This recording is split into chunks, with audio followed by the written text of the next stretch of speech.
As we advertised earlier, it is time to welcome in one of the legends of Georgia Southern football, of Georgia Southern athletics overall, Tracy Ham, the Senior Associate Athletic Director for Administration. Tracy, appreciate you joining us. How you guys doing? I appreciate you guys welcoming me on the call today, or on the podcast, I should say.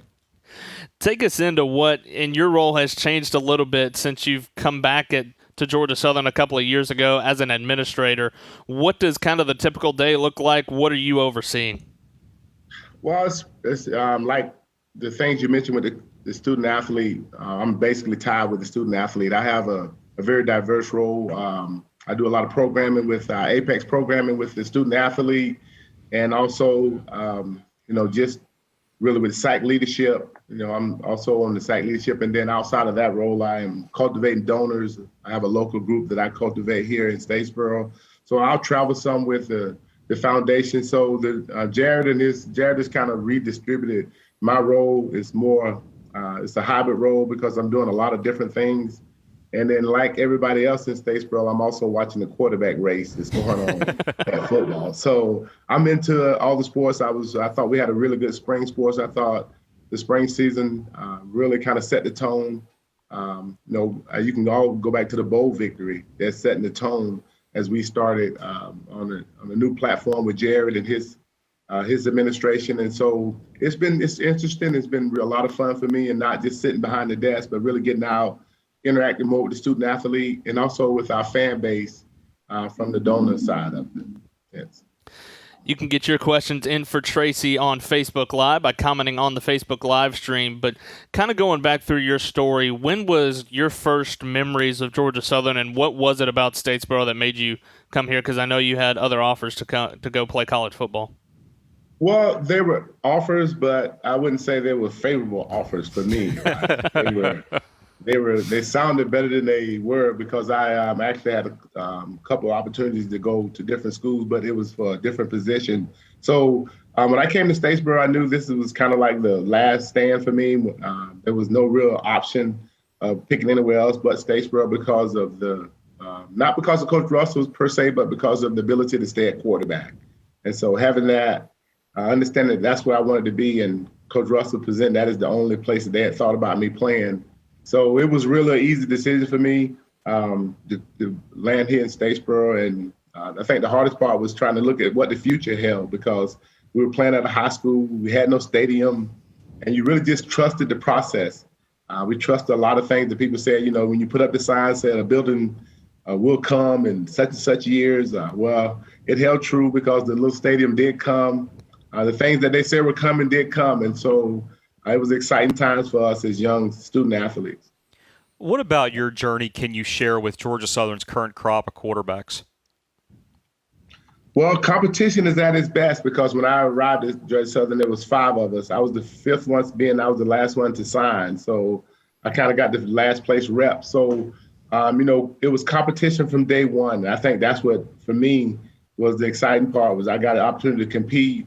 It was a new offense for everybody because nobody really knew kind of what we had no history of what we were going to do. And so being able to compete, fight for my reps in camp, make sure I stayed sharp, make sure I stayed up on the playbook, and just try to improve every practice, really. For me, I always was the competitor that kept an eye on the guy next to me. I wanted to make sure that if he did something better than me, that I really honed in on that skill and just try to perfect it. And for me, just to be able to look at other players, because coming through high school, you are the player and everybody's kind of looking up, trying to take your spot. Now you're thrown into an even playing field. And so just competing for every rep, Danny, just really understanding how important it was to practice well every day and just trying to get noticed by the coaches from a consistent standpoint of view. And I think that's the biggest thing for me was how can I remain consistent and get a little better each day? You talk about playing for Coach Russell. When you were playing with him in the grind of, we've seen the picture of doing practices on tennis courts, did you know how special Coach Russell was going to be to Georgia Southern at that time? Well, not really, because when you're in it with him, you just going, okay, he say do, he say go left, we go left. He said go right, we go right. He said don't do that, we didn't do that and get caught. So for us, we just felt like we had somebody that really cared for us and really had a complete understanding of the game. He was well respected in the football community. He was well known in the football community, and so he just came with a lot of respect. Right? And I think when you play for someone with that you have respect before you even hit the field, it just gives you a different perspective of it. You just don't want to let that person down, or you just want to make sure that you're not the one to break that trust with that coach. So we didn't know how special he was because we thought he was pretty special every day, right? Because some of the stuff he would come up with, we didn't realize how special it was until you thought back and say, oh, okay, it was 105 that day. That's probably why he said that, right? To keep us motivated, to keep us on track. He always did things to keep our mind off of the conditions around us and really just focus on the game itself. How much more difficult do you think that is now with the explosion of social media and the implementation of NIL policies all across the country? Man, you open up a whole can of worms, Danny, because I think I just applaud our coaches of today. I just don't know how you can keep a kid motivated. I don't know how you keep a kid's level of concentration. You really have to really trust the student athlete more and more nowadays because there's so many distractions. I just look at how kids come off the field and the first thing they do is grab their phone to see what's going on socially. Yeah. It's a constant check of the phone, and our phone was in the room on the wall. So if you was not in the room, you did not get a phone call. If you missed the call, you just missed the call. And a guy go, I called you. I go, okay, what you want? Right. So I just really applaud the coaches and the coaching staff, not only in football, but just throughout this industry of coaching, because there's so many things that can distract the student athlete, just from the things that are being posted about them, just the mental toughness the mental awareness that's going on, the mental health things are going on now, and people are being bullied online, or people are being, there's just so many different aspects that are being that you have to contend with now, that it's almost impossible. Let me get that phone. Talk about the growth that you had when you were here at Georgia Southern, not just you personally, but what the football program was like whenever it's first starting up when you first get here. What was that time that you were here like, of how much growth not only you, the football program, but the whole university kind of saw? Man, if you were not there, it is unimaginable right now, right? Because if you were back with us and a lot of the era that came along with us in the 80s, when they look at the institution now, it's just a lot of joy, a lot of happiness for the growth, the foundations that were laid way back when nobody thought about today. A foundation was being laid that can stand the university status on now. And so to just be able to see the growth that Georgia Southern, the community, the surrounding areas have experienced, the value in property, the value in businesses, all those things were tied into the growth of the university, and football just being a part of it. It's just been an unbelievable process, and it's just been amazing for not only myself, but just all of us that came up during that era, because anytime you're living during an era, you don't really think about the historical things that are happening at that time. You just trying to get out of school. You trying not to get in trouble with the coach. You're trying to win your next ball game. You're just trying to stay ahead of the game. But when you get an opportunity as an adult and look back over the history of the program, the history of the institution, you just see that there were so many instrumental things that happened in this area, so many instrumental people that were involved, that in the big picture, football was just a small piece of it, but it was a critical piece of it that allowed people just to look into Georgia Southern a little deeper than they would have had we not had a football program that ended up on the early stages of ESPN, right? No, people don't remember, but I mean, you sports guys remember, but ESPN was just in its early infancy stages when we were playing, and it had to be one of the most exciting games that they could have put on television. And then they kept the audience out east through the wee hours of the night because we was out west. So I just think that we were a part of something that just trended. And, because now you can see the trend that other people want football programs to help the institution to grow or help people look into the institution. You look at the Valdosta's, you look at the Kennesaw States, you look at the Shorter College, you look at all these schools that are starting programs. And really what they're saying is that, hey, football gives people an opportunity to look inside the institution a little deeper, had it hit the scene like we hit it in the 80s. Depending on how you want to look at it, student athletes now have a lot more opportunities, but those can also become distractions. The work that you and Glenn have done with the Apex program, with the current state of affairs in college athletics, how much more meaningful is it to you to be able to be in the position that you are to positively affect student athletes and get them ready for their futures? Yeah, we just really, I think Apex programming, it was a collective effort through the senior staff, just trying to get the right name, trying to get the right connection that where our students can connect back to something even after they leave. But I think at this point in time, it's just so critical that you go out and recruit student athletes who understand their value, not only just as an athlete, but as a student athlete. And I think for Apex programming, it's our responsibility to have a place where they could get information to help them understand how to maximize who they are and what they mean to their sports, their community, not only the Statesboro community, but also their community back home and the kids they impact. You get an opportunity to showcase a student athlete from some of the smaller towns, and they get an opportunity to inspire other young student athletes from their community. So it's such a big picture process, Danny, that I just really, I really enjoy that we are able to have a place for our students to have a resource, because what we become is a resource for our student athletes. And we want to just make sure they have every possible resource available to them so that if they needed to talk about whatever they have on their plate, because there's so many things on their plate now, that we just want to be that landing spot for our student athlete to come and say, hey, can you help me with meeting somebody in engineering department or a lawyer department?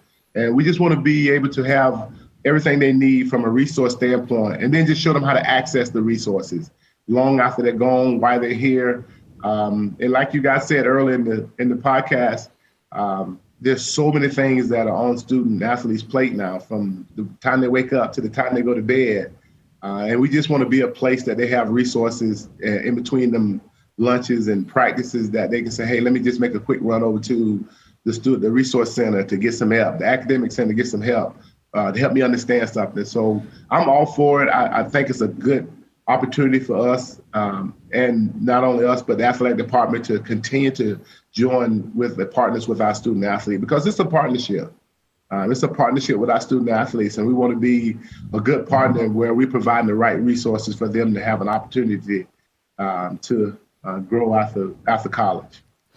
There's a part of your story that I haven't heard necessarily a whole lot about. Everybody knows what you did here at Georgia Southern and then what you did in your CFL career. But what were those couple of months, couple of years between the two where you're getting into the CFL? What was that transition like from Georgia Southern into your pro career? Well, when I came out, I was drafted by the Rams in the 9th round. So after draft night, I hopped on a plane and went to California and was looking for the California dream until they put my hand in the dirt and said, hey, you playing tailback.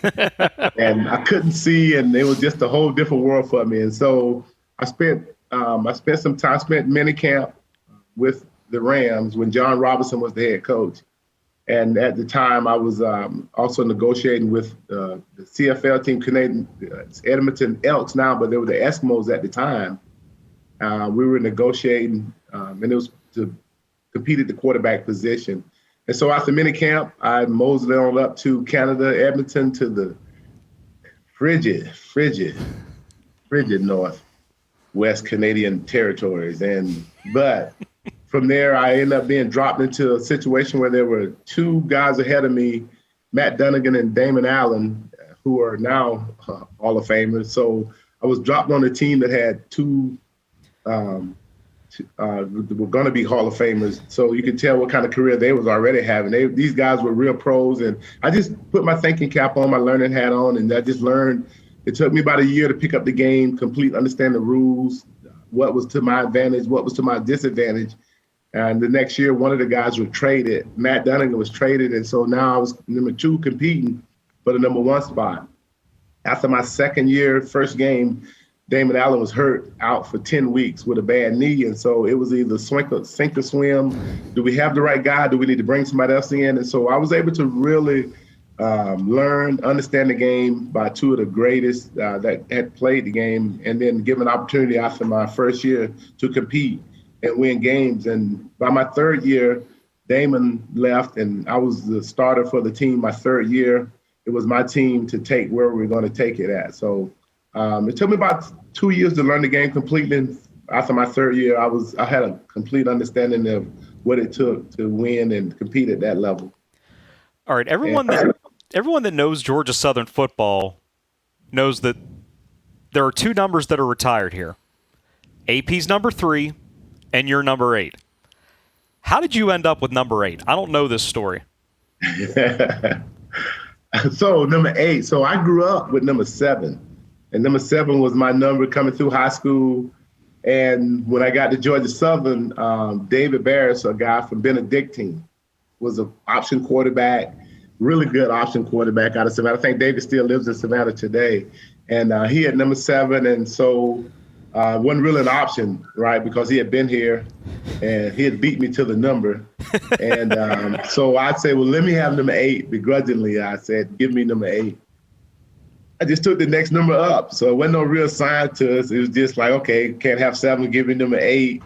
And Roger was so gracious to let me have something at that time, because he was the toughest, tightest equipment manager you ever seen at that time. And so that's how I get number 8. So I just went to the next number up, and 8 was, the next count. All right, Roger has told plenty of stories about you on Eagle Tales over the 3 years that we've been doing this podcast. Now that we've got you on, we've got to give you an opportunity to get some of your shots in as well. I know there's a lot of stories with Roger between over the years, and a lot of them that you probably can't tell. But what are some of your favorite Roger stories from over the years? Well, Roger he did everything. He was the equipment manager, bus driver. He fixed the bus. He kept the bus running. He changed flat tires. He did everything. But me and Roger bumped heads when we first got here because I was third on the depth chart, and Roger just did not believe in giving the third team quarterback anything. I mean, nothing. But what was issued, and glad you got what was issued to you. And so we were getting ready to play our first game in my shoes. We had these Converse, these old Converse with the mesh in the middle with the screw ends, and they just really was tough on your feet. And I hated playing in dirty shoes. Like, that was one of my nightmares. Like, I hated dirty shoes, right? Because I didn't feel, and so I said, well, Roger, we playing. I need a new pair of shoes. He go, for what? You the third team quarterback. You're not even going to play. And I go, well, you don't know that. I might get to play. And so we back and forth. And I was just so mad at, how does the equipment manager have this much power? And so he said, I tell you what, rookie. And he'd come up with a name for you. So he said, every time you win a game, you can get a new pair of shoes. But after the 5th game, I was end up, competing. I was getting some starting reps, and then I got into the starting lineup, and I'd win a game. And every time I win one, I'd knock on his window, on that old window back in the halls, Hanner. I'd knock on his window. And by the time we finished, I didn't have to ask anymore. He just have a new pair in my locker waiting for me. And so to this day, he still hates to admit that he had to give me new shoes every game, after every other game, because those Converses just got tore up in the dirt and the mud, because we practiced in the mud. So he didn't really like that one. That was when me and him really started communicating a little better after he was having to put new shoes in the locker on a consistent basis. That's great.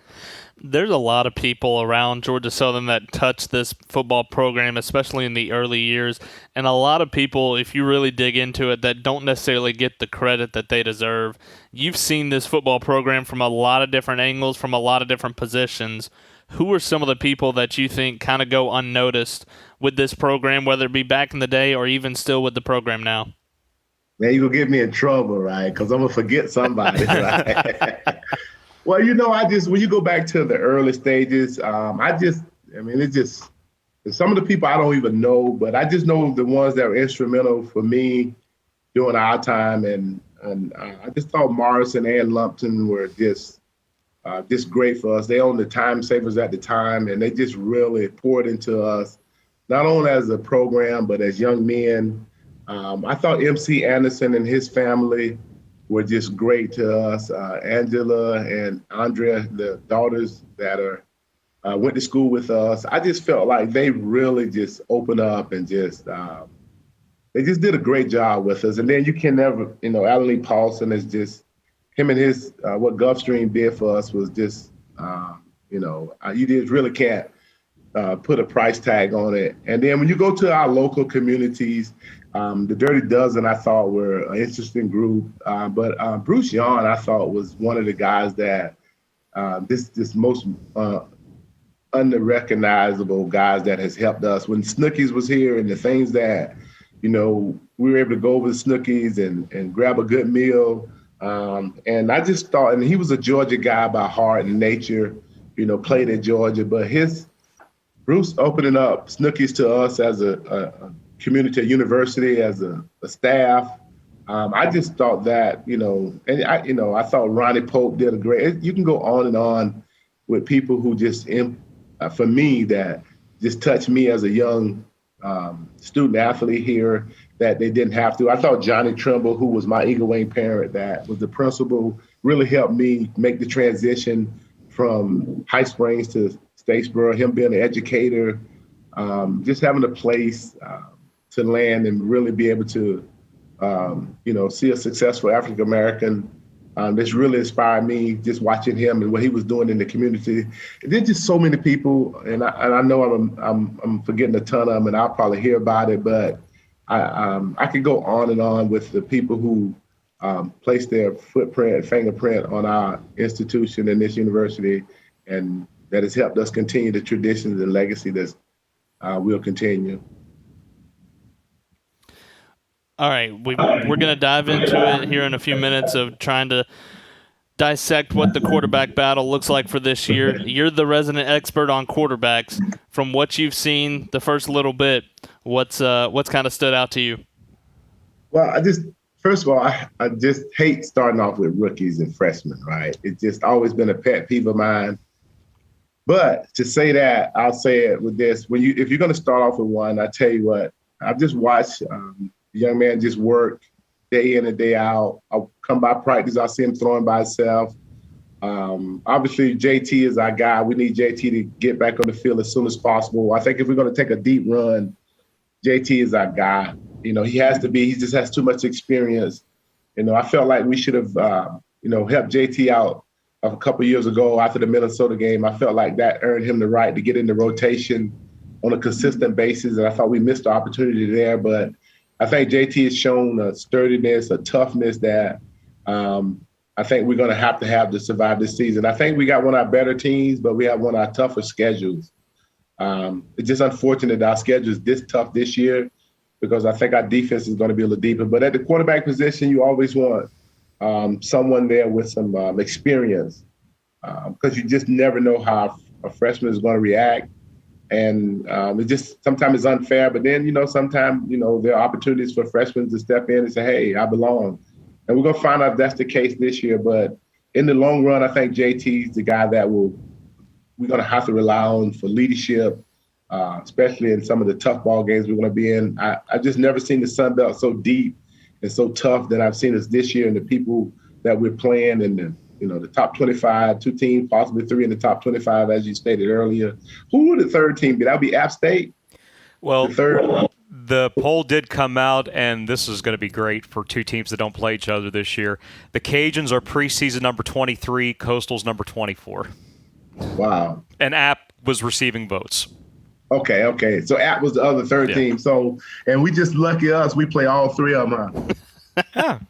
Yeah, I mean, I love the Sun Belt. I don't know if they just seem like that we haven't had no kindness since we've been in this league. But I wouldn't expect anybody to give us any kindness because we've always traditionally have not received any kindness from no conference, right? So, like I say, it's a tough, quarterbacking is the one position, leadership. You want game experience. So, but we'll just have to see how it plays out. I think starting off with Gardner-Webb's gives us a good opportunity to peep in to see what we have. So, but competition is all over the field, and I think that's the running back. I mean, we're as deep as we've been at running back. I just love those. How do you get them on the field, right? You got to get the ball, and I think that's where Doug's experience is going to help us, is getting the ball to different people, keeping the ball in fresh backs' hands. The receivers have been catching the ball as good as, you can see it all coming together, right? I thought our receiving core has done a fantastic job of attacking, catching balls. I know people don't want to hear about receivers in Statesboro, but the reality of it is we're going to need those guys to come up and play big for us. If we're going to get to the level of championship caliber, you got to have receivers who make plays with the ball in the air. Tracy, really appreciate you coming on this afternoon and joining us for a few minutes and telling your story and continuing to help out what Georgia Southern does. Appreciate everything that you do for Georgia Southern.